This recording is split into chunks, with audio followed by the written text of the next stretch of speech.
আল্লাহু বাসীরুম বিমা তা'মালুন।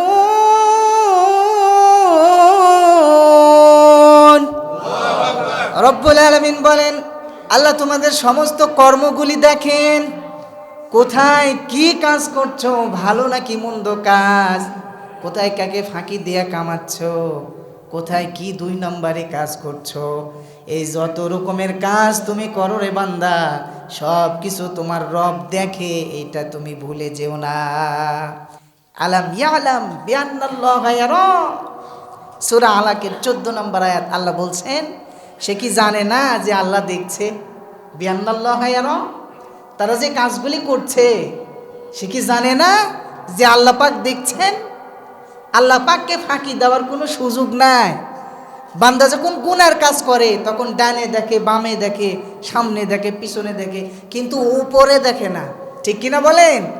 উপরে দেখে না, ডানে বামে দেখে। হ্যাঁ, সার্জেন্ট দাঁড়ায় আছে, ট্রাক যাচ্ছে, এই দিয়ে যাও, এদিক ওদিক দেখে টাকা নিচ্ছে, কিন্তু আল্লাহ তাআলা উপর থেকে দেখেন কিনা বলেন? দেখেন। এর মধ্যে আবার হঠাৎ এক সাংবাদিক গিয়া ফুটেজ নেওয়া শেষ। স্যার আপনি টাকা নিলেন কেন? না না, আমি টাকা নেইনি বলে পালাই চলে যাচ্ছে। হ্যাঁ, এখন কয় আপনি যে নিছেন এর প্রমাণ কিন্তু আমার এখানে আছে। এখন আবার 4K video, 4K, net and clean, কোনো কি নাই, ব্লার নাই, অপরিষ্কার নাই, একবারে ক্লিয়ার। সাংবাদিক কয় স্যার এমন ক্লিয়ার ভিডিও আছে, দেখাইলে আপনি যে নেননি এটা আর বলতে পারবেন না। কয় ভুল হয়ে গেছে, মাফ করে দেন। মাফ চাওয়ার কথা কার কাছে, আর চাচ্ছে কার কাছে? একটু ভাইরা আমার, এই জন্য উপরে দেখতে হবে, ডানে বামে নয়, উপরওয়ালা দেখেন। ঠিক না বলেন? এই জন্য আল্লাহ বলছে বিআন্নাল্লাহা ইয়ারা। তারা কি বুঝে না যে তাদের রব দেখে? যে কিছু বিদঈনরা ইসলাম কবুল করার পরে তারা প্রকৃত ঈমানদার দাবি করেছিল, কিন্তু আসলে মুখে মুখে ইসলাম কবুল করেছিল, কিন্তু অন্তরে যে আল্লাহর ভয় সেটা ছিল না। আল্লাহ পাক তাদের অন্তরের আসল রূপ যেটা, সেটা কিন্তু জানেন। আমাদের মধ্যেও কিছু নামে মুসলিম আছে না, যে নামে মুসলিম কামে নাই, মুসলিম কিন্তু নামাজ এক ওয়াক্ত নাই, মুসলিম কিন্তু সুদ খায়, মুসলিম ঘুষ খায়, মুসলিম মিথ্যা কথা বলে, মুসলিম মানুষকে ঠকায়। তো নামে মুসলিম যে এরকম, সেই রকম তারা কিছু নামে ঈমান এনেছিল, কিন্তু ভিতরের অন্তরের অবস্থার পরিবর্তন হয় নাই। আল্লাহ পাক এই পরিপ্রেক্ষিতে আয়াতখানা নাজিল করেন। রব্বুল আলামিন এভাবে বলছে, আল্লাহ বলেন, কুল আতুআল্লিমুনাল্লাহা বিদীনিকুম। হে নবী, আপনি তাদেরকে বলেন, তোমরা কি তোমাদের ধর্ম আল্লাহকে শিখাতে চাও নাকি? আতুআল্লিমুনাল্লাহা বিদীনিকুম, তোমরা কি আল্লাহকে শিখাচ্ছ নাকি? আল্লাহকে কি ভুল বুঝ দিতে চাচ্ছ? আল্লাহ তো জানে কি বুঝাতে চাচ্ছ তোমরা। আল্লাহু ইয়ালামু, অথচ তারা যেন ভুলে না যায়। আল্লাহু ইয়ালামু, তাদের রব জানে, মা ফিস সামাওয়াতি ওয়া মা ফিল আরদ, আসমান জমিনে যা কিছু হচ্ছে সব কিছু যিনি জানেন তিনি হলেন আমাদের রব। সুবহানাল্লাহ। আসমান জমিনের মধ্যে কোথায় কি হচ্ছে, একটা ছোট্ট পিপিলিকা পর্যন্ত কি বলে, তাও যদি আমাদের রব জানে, তাহলে তাদের অন্তরের মধ্যে কি রোগ আছে সেটাও আমাদের রব জানে। এই জন্য আল্লাহ বলছেন, হে নবী আপনি জানাইয়া দেন, আসমান জমিনের মধ্যে যা কিছু হয় সবই তাদের রব জানে। আল্লাহু আলা আল্লাহু বিকুল্লি শাইইন আলিম, আল্লাহ সব কিছুর ব্যাপারে জ্ঞান রাখেন। সুবহানাল্লাহ। সব কিছুর ব্যাপারে আমাদের রব জানেন। অন্তরের গভীরে কি পরিকল্পনা আছে তাও আমাদের রব জানেন। আল্লাহ রাব্বুল আলামিন এই আয়াতের ব্যাপারে অন্য আয়াতে বললেন, আল্লাহু আলিমুম বিদাতিস সুদূর। সূরা ইমরান 119 নম্বর আয়াত। আল্লাহ বললেন মানুষের অন্তরের গহীনের মধ্যে গোপন কথা যেটা থাকে কেউ জানে না, পার্শ্বে শুয়ে আছে স্ত্রীও জানে না। অন্তরের গহীনে যে পরিকল্পনা করেছে গোপনে মানুষ, ওই পরিকল্পনা পর্যন্ত আল্লাহ তাআলা জানে। আমাদের রব তিনি সব কিছু জানে, আমরা যেটাই করি সবই জানে, লুকানোর কোনো কায়দা নাই। আল্লাহ বলেন আলা ইয়ালামু মান খালাক, এ বান্দা আলা ইয়ালামু মান খালাক, যিনি সৃষ্টি করেছেন তিনি কি জানেন না? আল্লাহু আকবার। যিনি সৃষ্টি করেছেন তিনি জানেন না? কি করে তোমরা ভাবো যে তোমাদের রব জানতে পারবে না? একটা মোবাইল যদি তৈরি করা হয়, একটা মেনু বুক থাকে সঙ্গে, তাই না বলেন? ওখানে সব লেখা থাকে কি করতে হবে। একটা বাইক যদি কেনেন লেখা আছে কতটুকু হাওয়া সামনে পিছনে দিতে হবে, 32 36 লেখা থাকে কি না?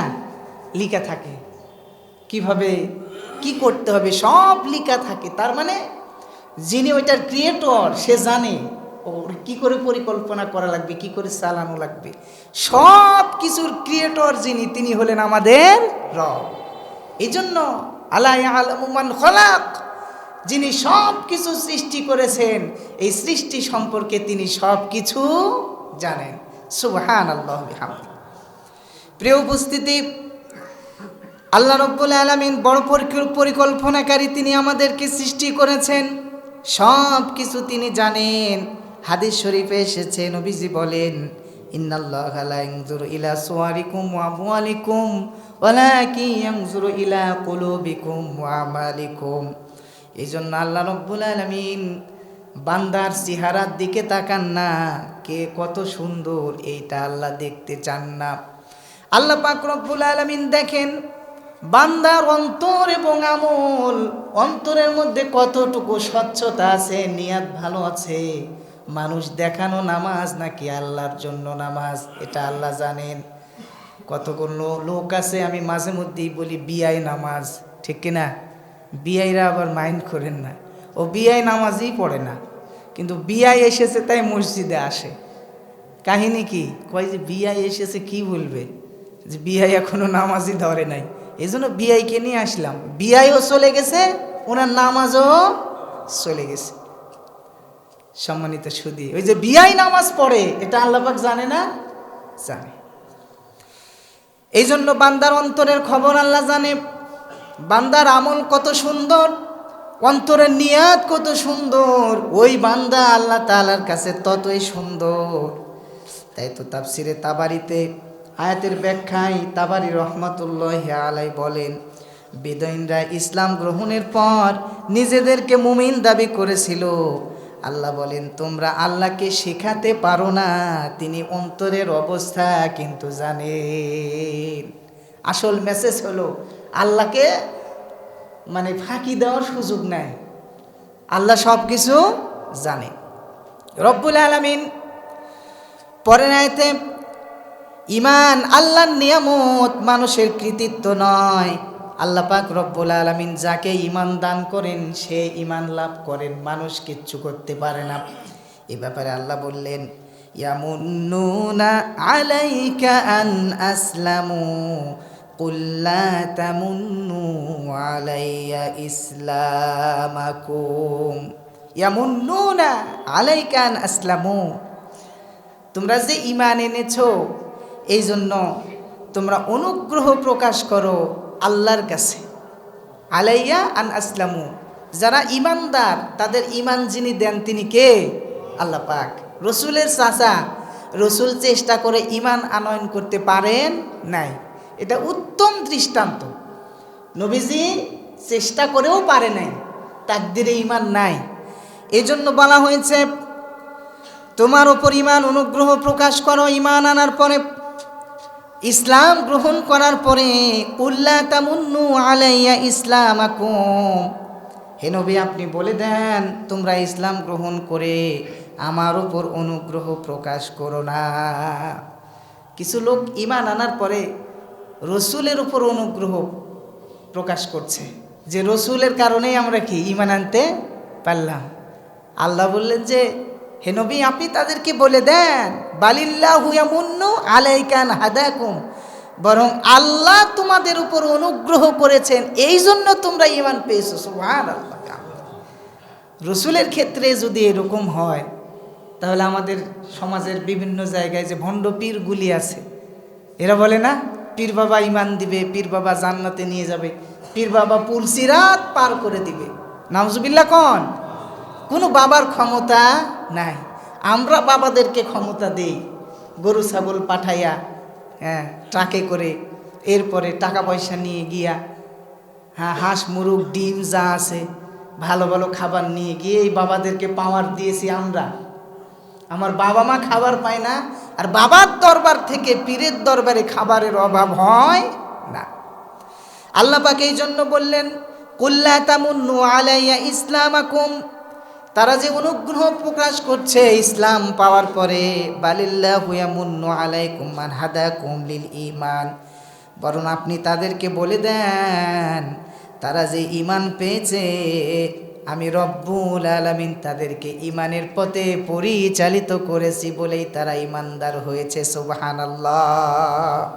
ইন কুনতুম সাদিকিন, যদি তারা সত্যবাদী হয় তাহলে এটা যেন মেনে নেয়। সত্যবাদীরাই এটা মেনে নেবে। আল্লাহর কোরআন সত্যবাদী যারা, যারা সত্য ভালোবাসে, পছন্দ করে, তারাই মেনে নেবে, কোনো এক্সকিউজ খুঁজবে না।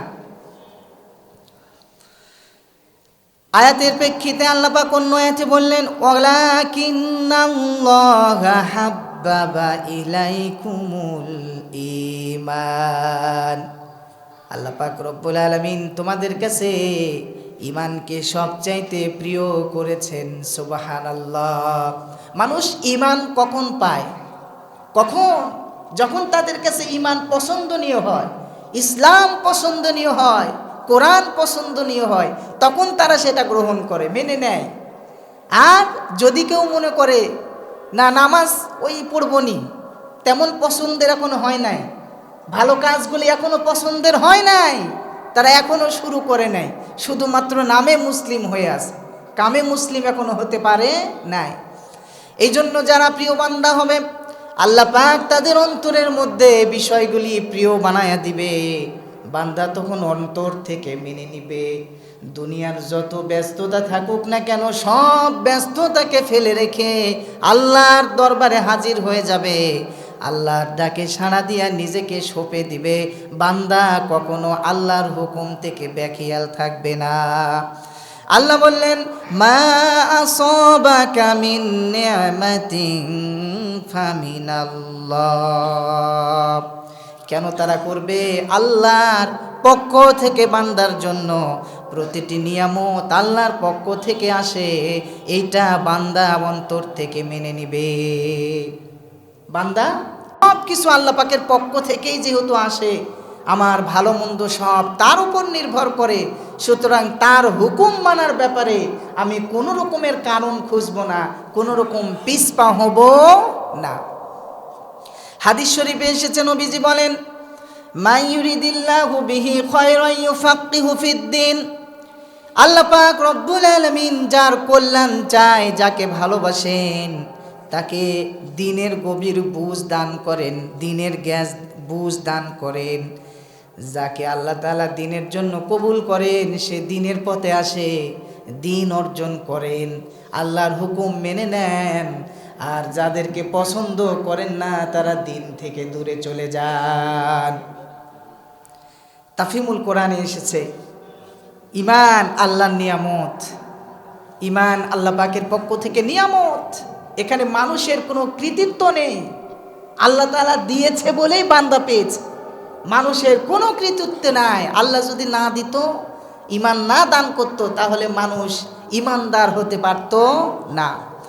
আল্লাহ রাব্বুল আলামিন পরের আয়াতে বললেন, ইন্নাল্লাহা ইয়ালামু গায়বাস সামাওয়াতি ওয়াল আরদ, নিশ্চয় আসমান জমিনের মধ্যে যা কিছু আছে, গায়বাস সামা, যেগুলো দেখা যায় না, অদৃশ্য, এই অদৃশ্য সব কিছু আল্লাহ রব্বুল আলামিন জানেন। কোন সুবহানাল্লাহ। আল্লাহু বাসীরুম বিমা তা'মালুন।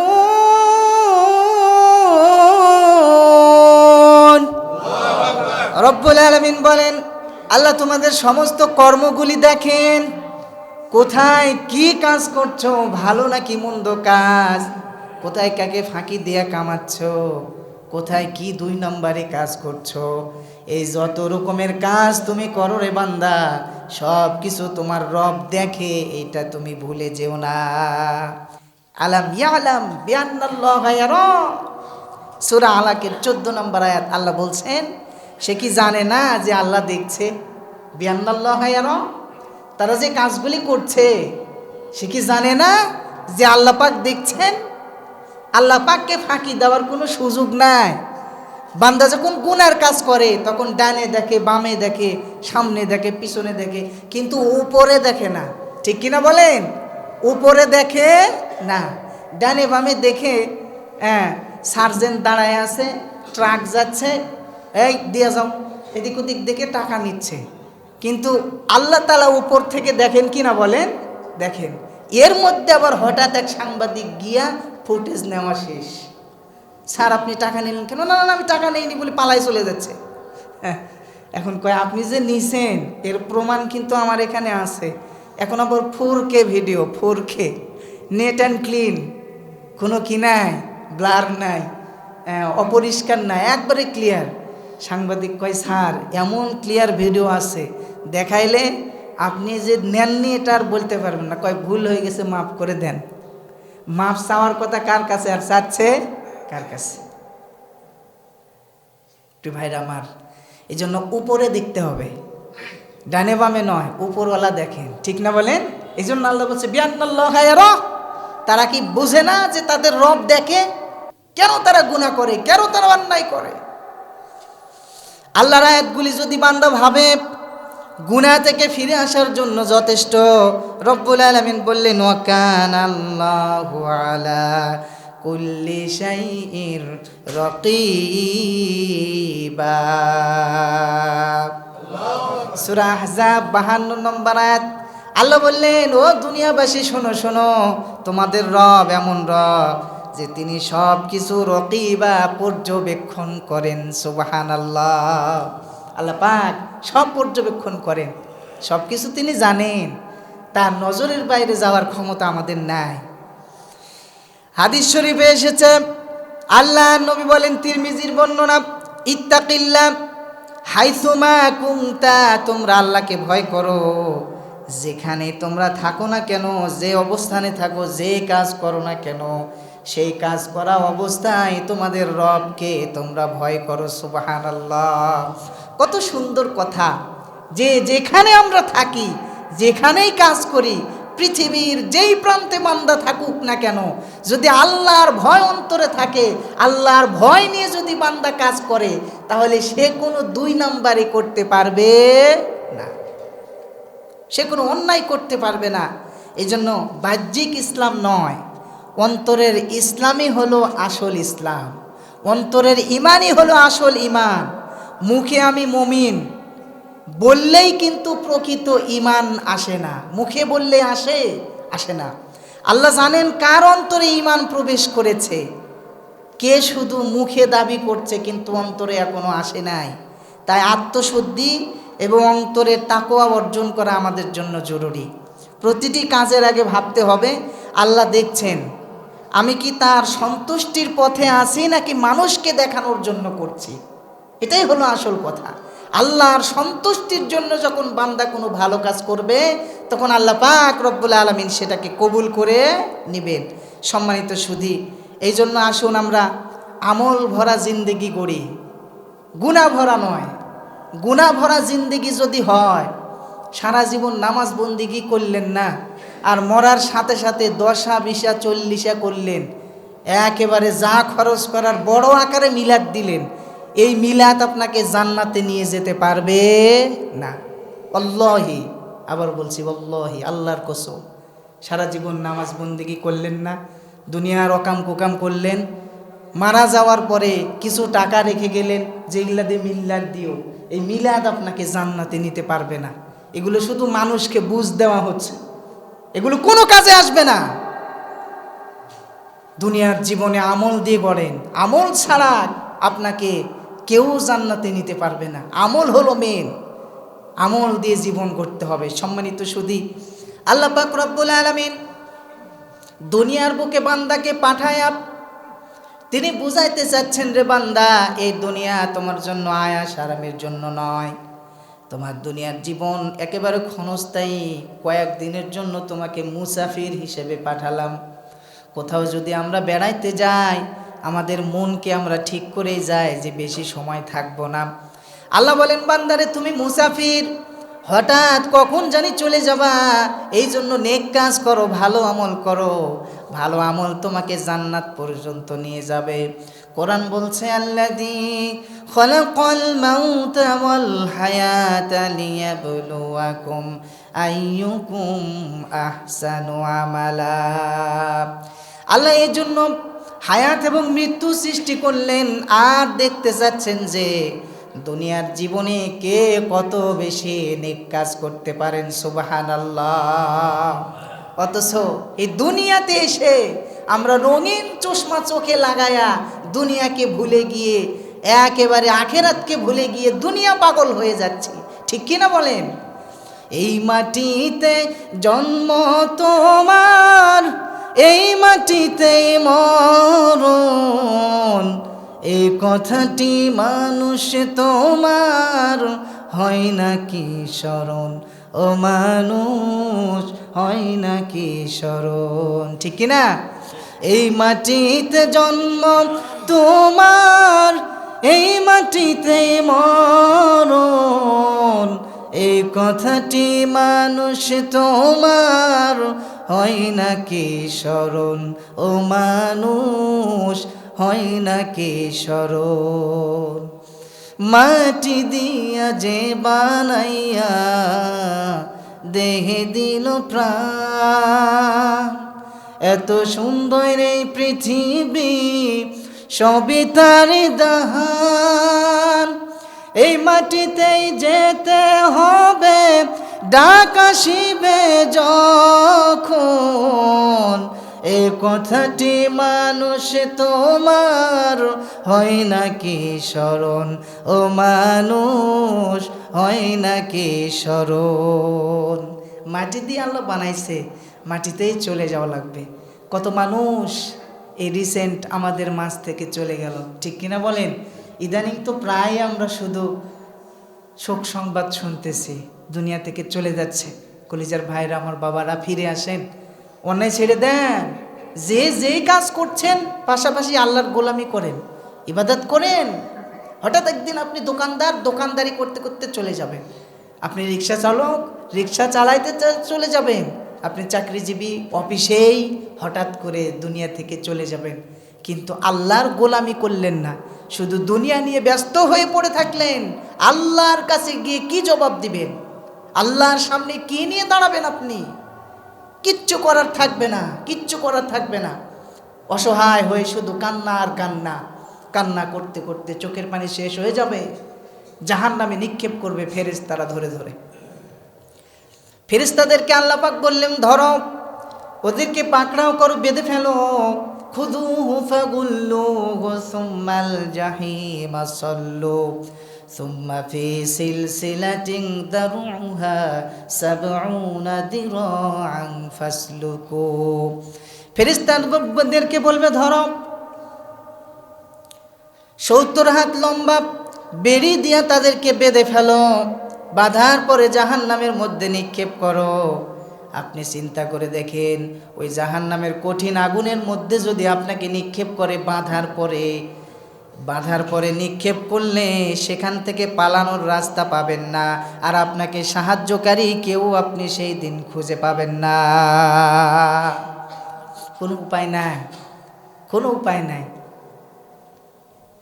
যদি মনে করেন যে না, আমি তো একটু একটু মনে হয় সহ্য করতে পারবো, তাহলে আপনার ম্যাচ লাইট অথবা মোমের আলো একটু জ্বালান, জ্বালায় হাতের আঙ্গুলটা একটু দেন দেখেই পারেন কয় সেকেন্ড থাকতে পারবেন? পারা যাবে? হ্যাঁ, মমের আলো জ্বালায়া একটু হাতের আঙ্গুল লাগান, দেখেন কয় সেকেন্ড আপনি থাকতে পারবেন। অথচ এই আলোর চাইতে হাজার হাজার গুণ বেশি তাপ হবে জাহান্নামের আগুন। ওই আগুনে ফেলার সঙ্গে সঙ্গে সব কিছু গলে যাবে, চামড়াগুলি খসে খসে পড়ে যাবে, কান্না করবে, দুঃখ করবে, আর বান্দা বলবে আল্লাহ এমন মৃত্যু দাও যেন আর আমি বেঁচে না ফিরি, এই জাহান্নামের শাস্তি থেকে আমি মুক্তি চাই। কিন্তু সেই দিন বান্দা বাঁচবেও না, মরবেও না, এমন একটা অবস্থায় বান্দা সেই দিন কষ্ট ভোগ করবে, কেউ বাঁচাইতে পারবে না, কেউ না। যে স্ত্রীর জন্য, যে সন্তানের জন্য আপনি ঘুষ নিচ্ছেন, মানুষকে ঠকায়া 2 নাম্বার ইনকাম করছেন, আল্লাহি আপনার সন্তান, আপনার স্ত্রী আপনার পাপের ভাগ কিঞ্চিত পরিমাণ নিবে না। আপনাকে জাহান্নামে নিয়ে যাওয়ার জন্য তারাই যথেষ্ট হয়ে যাবে, সাক্ষী দিবে সেই দিন। এজন্য 2 নাম্বার ইনকাম ছেড়ে দিন, অন্যায় ছেড়ে দিন, পাপ কাজ ছেড়ে দিন, মানুষকে ঠকানো ছেড়ে দিন, মানুষের হক মানুষকে বুঝাইয়া দিন, যে যা পাবে সেটা তাকে দিয়ে দিন, স্ত্রীদের মহারানাও দিয়ে দিন। এখন কেউ তো মনেই করে না যে স্ত্রীদেরকে আবার মহারানা দিতে হবে। আমাদের সমাজের কি সিস্টেম দেখেন, মনে করে বউ বিয়ে করে নিয়ে এসেছি, ওরে শুধু বলবো যে ময়নার মা মাফ করে দাও, হ্যাঁ মাফ করে দিলেই হলো নাকি? স্ত্রী যদি বলে তোমাকে মাফ করে দিলাম শেষ, না না না, এটা ইসলাম না, আপনাকে দিতে হবে। ওয়াতুন নিসা সাদকাতিহিন্না নিহলা, আল্লাহ বলছে যে স্ত্রীদেরকে তাদের মহারানা দিয়ে দাও, এটা ফরজ, দিয়ে দিতে হবে। আপনার স্ত্রী যদি কথার কথা যদি ডিভোর্সও হয়ে যায়, এখনও যদি মহারানা না দেন আপনাকে দিতে হবে। ডিভোর্স হয়ে গেছে তাও দেওয়া লাগবে, কিয়ামতে সে দাবি করে বসবে, কারণ মহারানা তার হক ছিল। প্রিয় ভাইরা আমার, এই জন্য যার যত মহারানা আছে পরিশোধ করে দিবেন। পারবেন না ইনশাল্লাহ? যে ইনশাল্লাহ বলছে না, পারবেন না ইনশাল্লাহ? যার যত আছে আজকেই গিয়ে বলবেন যে সর্বনাশ, জবর ওয়াজ শুনলাম মহারানা নাকি দিয়ে দেওয়া লাগবে, মাপ নাই, তো আমি চেষ্টা করব দিয়ে দেওয়ার, সময় নেবেন, যত তাড়াতাড়ি সম্ভব আস্তে আস্তে দেয়া শুরু করবেন, এটা ফরজ।